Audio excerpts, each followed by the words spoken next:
উদারবন্দর লাটিগ্রাম Haflong road জমে জল দুর্ঘটনার আশঙ্কা। উদারবন্দর লাটিগ্রামের পুরনো হাফলং রোডে বড় বড় গর্তে জল জমে সাগরের মতো অবস্থা সৃষ্টি হয়েছে, যা যানচলন ও জনসুরক্ষার জন্য গুরুতর ঝুঁকি তৈরি করছে। স্থানীয়রা বলেন, প্রাক্তন বিধায়ক মিহিরকান্তি সোমের সময় 2 বছর আগে রাস্তাটি নির্মাণ হওয়ার পর 1 বছরই গর্ত পড়তে শুরু করে। এখন সামান্য বৃষ্টি হলে রাস্তাটি নিমজ্জিত হয়। অভিভাবক ও এলাকাবাসী জানায়, স্কুল ছাত্রদের যাতায়াত দুরূহ হয়েছে এবং ড্রেন না থাকায় রাস্তার উপর দিয়ে জল বয়ে যাওয়ায় দুর্ঘটনা ঘটার ভয় রয়েছে।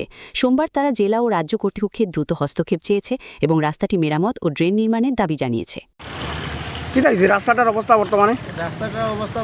যেমন রাস্তাটার সাইডে ড্রেন নাই, আর জলটা পুরো রাস্তার উপরে আই যায়। আর স্কুল কলেজও বাচ্চা কাচ্চা লইয়া যেতে সময় বিরাট অসুবিধা পড়িয়া অ্যাক্সিডেন্ট হয়। একদিন আগে অ্যাক্সিডেন্ট হইয়া বাচ্চা একটা হাতও ভাঙিছে বুঝছেন।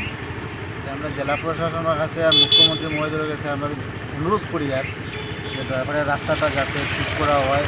যদি ড্রেন দিয়া রাস্তাটা না হয় তো এই রাস্তার মধ্যে এখানে একটা কালভার্ট দিয়ে দিলে, আগে একটা কালভার্ট আসিল কেন, কিন্তু পরে রাস্তা সংস্কার করার সময় তারা এই কালভার্টটা বন্ধ করে দিয়েছিল। এর লাগিয়া এই সাইডের জলগুলা রাস্তার উপরে দিয়ে যায়।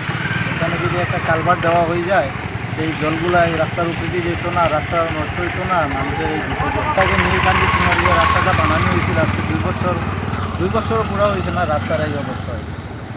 এখানে যদি একটা ড্রেন দেওয়া হয়ে যায় তাহলে রাস্তার উপরে যে জল যেত না, রাস্তাটাও যেত না, আর আমরা এই বিপদটা